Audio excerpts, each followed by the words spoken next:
Hello future nursing officers, आज के इस वीडियो में हम कवर कर रहे हैं इंपॉर्टेंट एमसीक्यूज जो आपके अपकमिंग नर्सिंग कॉम्पिटिटिव एग्जाम के लिए बहुत यूजफुल है। First question is what is the structural and functional unit of kidney? Options nephron, neuron, alveoli and axon. Explanation है, किडनी का काम होता है ब्लड को फिल्टर करना और यूरिन बनाना। इसका हर एक छोटा यूनिट यानी नेफ्रॉन ये काम करता है। हर किडनी में अराउंड 10 लाख नेफ्रॉन्स होते हैं। ये नेफ्रॉन ब्लड को फिल्टर करता है, वेस्ट प्रोडक्ट्स को निकालता है और यूजफुल सब्सटेंस को वापस अब्जॉर्ब करता है। सो इसका राइट आंसर होगा nephron. Moving on to the next question, what is the normal pH range of blood? PH scale एक मेजर होता है लिक्विड की एसिडिटी और एल्कलाइनिटी को समझने का। इसका रेंज होता है 0 से 14 तक। आप आपकी स्क्रीन पे देख सकते हैं। 0 से 7 एसिडिक होता है, 7 न्यूट्रल होता है एंड 7 से 14 एल्कलाइन होता है। हमारे ब्लड का पीएच होता है 7.35 से 7.45 यानी स्लाइटली एल्कलाइन। ये रेंज बॉडी के लिए परफेक्ट बैलेंस मेंटेन करती है। Question number 3, which bone is the longest in the human body? Tibia, humerus, femur and radius. Human body में सबसे लंबी बोन होती है फीमर, जिसे थाई बोन भी कहते हैं। फीमर हिप से लेकर नी तक एक्सटेंड करती है और ये बॉडी का स्ट्रॉन्गेस्ट बोन भी होती है। इस बोन का काम होता है बॉडी के वेट बियर करना और मूवमेंट में हेल्प करना। तो right answer is femur. Moving on to the next question, what is the main function of red blood cells? Fight infection, clot blood, carry oxygen and digest food. Red blood cells को RBC भी कहा जाता है। इसका main काम होता है oxygen को लंग से बॉडी के हर पार्ट तक ले जाना। आरबीसीज के अंदर होता है हीमोग्लोबिन जो ऑक्सीजन को बाइंड करता है। इसी वजह से आरबीसीज को ऑक्सीजन कैरियर कहा जाता है। Right answer is carry oxygen. Question 6, which blood vessels carry oxygenated blood from the lungs to the heart? Pulmonary artery, pulmonary vein, aorta and vena cava. इसको ध्यान से समझो। हार्ट का काम है ब्लड को पंप करना लंग्स और बॉडी के बीच में। जब ब्लड लंग्स में ऑक्सीजन ले जाता है तो उस ऑक्सीजन रिच ब्लड को पल्मोनरी वेन लेकर आती है हार्ट के लेफ्ट एट्रियम में।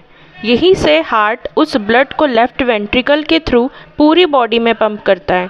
सो लंग्स से हार्ट तक ऑक्सीजनेटेड ब्लड लाने वाली एक ही वेन होती है, उसका नाम है पल्मोनरी वेन। ध्यान रहे, normally veins deoxygenated blood carry करती है, लेकिन पल्मोनरी वेन एक एक्सेप्शन है जो ऑक्सीजनेटेड ब्लड कैरी करती है। Let's move to the next question. What is the normal respiratory rate for an adult at rest? ध्यान से क्वेश्चन को देखो। रेस्पिरेटरी रेट पूछा है एडल्ट का। Options are 8 to 10 breaths, 12 to 20 breaths, 20 to 30 breaths and 30 to 40 breaths। Adult में normal respiratory rate जो होता है वो 12 to 20 ब्रीथ्स के अंदर होता है एंड इन्फेंट में 30 to 40 ब्रीथ्स पर मिनट होता है। Let's move to the next question. What is the largest internal organ in the human body? So हमारे ह्यूमन बॉडी के अंदर लार्जेस्ट इंटरनल ऑर्गन पूछा है। Heart, liver, lungs and brain. ध्यान देना, क्वेश्चन में इंटरनल लार्जेस्ट ऑर्गन पूछा है तो इंटरनल लार्जेस्ट ऑर्गन होता है लिवर एंड यहीं पे अगर आपसे एक्सटर्नल लार्जेस्ट ऑर्गन पूछते तो वो होता है skin. So next question is, which chamber of the heart receives oxygenated blood from the lungs? Right atrium, left atrium, right ventricle and left ventricle.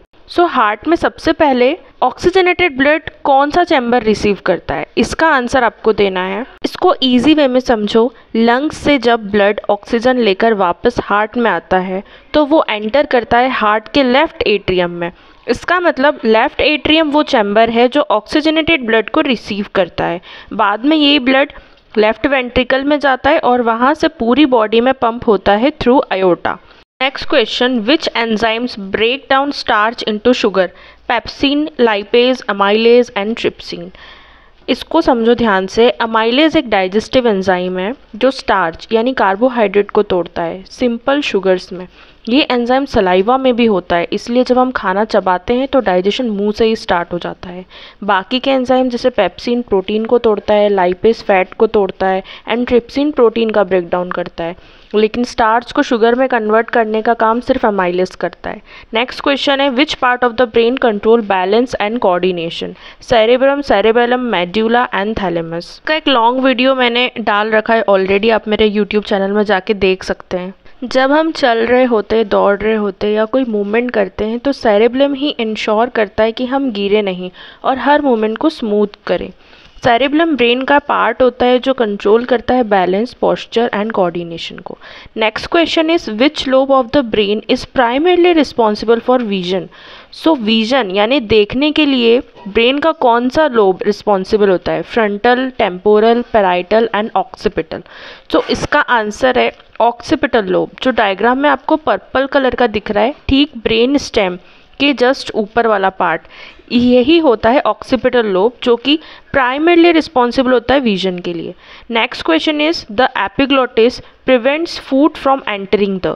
Epiglottis नाम का ऑर्गन है जो हमारी बॉडी में होता है और वो प्रिवेंट करता है फूड को एंटर करने से। कहाँ एंटर करने से प्रिवेंट करता है? ईसोफेगस में, फेरिंग्स में, ट्रेकिया में, नेजल कैविटी में।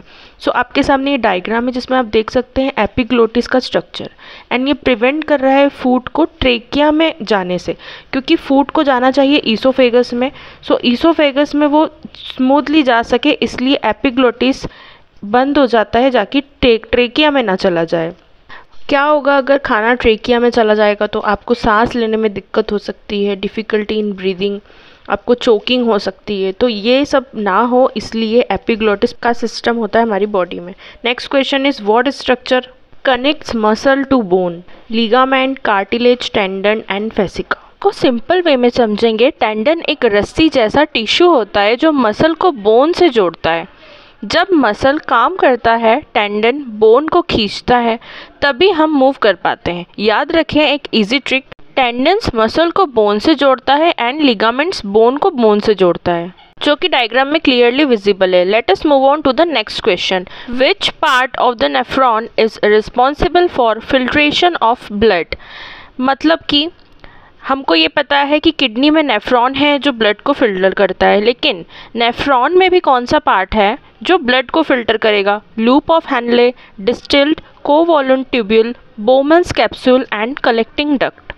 साइड में जो नेफ्रॉन का डायग्राम है, इस डायग्राम को आप जूम करके क्लियरली देख सकते हैं नेफ्रॉन का पूरा structure. The correct answer is Bowman's capsule.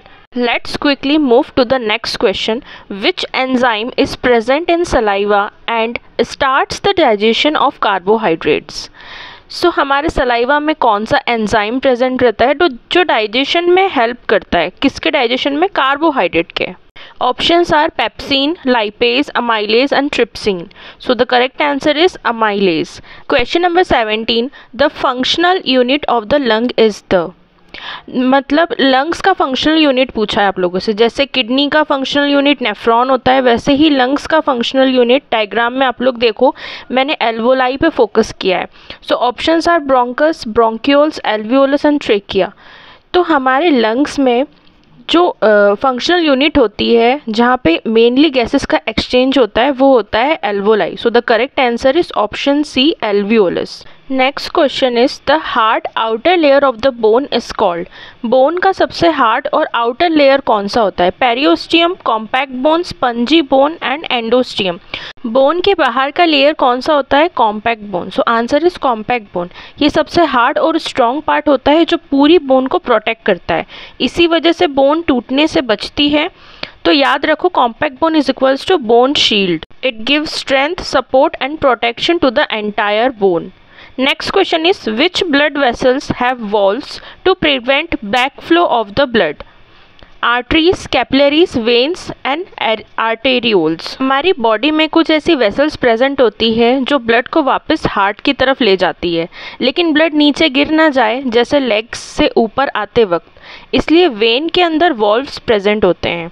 Blood को एक ही डायरेक्शन में फ्लो करने देना और बैक फ्लो को रोकना। याद रखना trick, V for vein, V for valves. ये आपके सामने डायग्राम है जिसमें वॉल्व कैसे अपना काम करते हैं वो शो हो रहा है। तो ये सिस्टम वेन्स में प्रेजेंट होते हैं। Let's move to the next question. So ये हमारे सेशन का आज का लास्ट क्वेश्चन है। The primary site of nutrient absorption in the digestive system is the. Options are stomach, large intestine, small intestine and oesophagus. Question में आपसे पूछा है कि हमारी बॉडी में हम जो भी खाना खाते हैं उसमें से मोस्ट ऑफ द न्यूट्रिएंट का एब्जॉर्प्शन कौन से पार्ट में होता है? सो इसका करेक्ट आंसर क्या होना चाहिए? करेक्ट आंसर है स्मॉल इंटेस्टाइन। हम जो भी खाना खाते हैं इसका most of the absorption small intestine में होता है, जबकि वाटर एब्जॉर्प्शन लार्ज इंटेस्टाइन में होता है। एंड स्टमक में तो फूड का ब्रेकडाउन होता है। Oesophagus is just a food pipe, तो वो बस एक पैसेज है कि खाना हमारे पेट तक जा रहा है।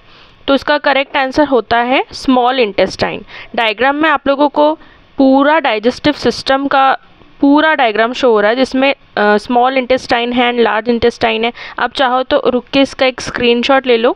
एंड आप लोगों के लिए मोस्ट इम्पॉर्टेंट टॉपिक है ये डाइजेस्टिव सिस्टम। आपको आज के लिए इतना ही था। बने रहने के लिए वीडियो में आप लोगों का thank you. So that was your quick and powerful revision of anatomy and physiology MCQs, perfect for all nursing medical competitive exams. अगर आप लोग किसी भी कॉम्पिटिटिव एग्ज़ाम की प्रिपरेशन कर रहे हो, like AIIMS, ESIC, group 5, CHO, RRB nursing, या कोई भी स्टेट लेवल की एग्ज़ाम की आप प्रिपरेशन कर रहे हो, तो ये वीडियो आपका कॉन्फिडेंट बूस्ट करता है, आपके कॉन्सेप्ट्स को क्लियर करता है। If you found this video helpful, hit the like button, share it with your friends and subscribe to the channel for more high yield MCQs, short notes and nursing exam tips. Don't forget to press the bell icon so you never miss an update. Thank you so much for watching. अगर ये video आपको helpful लगी है तो please मुझे comment करके बताओ, और नेक्स्ट टॉपिक आपको कौन सा चाहिए वो भी आप मुझे सजेस्ट कर सकते हो। प्लीज़ कमेंट करो, लाइक करो एंड अपने फ्रेंड्स के साथ भी शेयर करना। Thank you so much. Bye bye, take care.